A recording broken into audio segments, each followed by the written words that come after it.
when it comes to depression, that people expect it to look a certain way, and they expect it to look heavy, and people expect that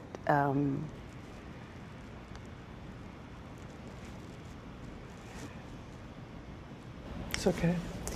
to have to experience this and not be able to have the time to just sit with Ian's choice, which I respect and understand, you know, that he didn't want to be here anymore.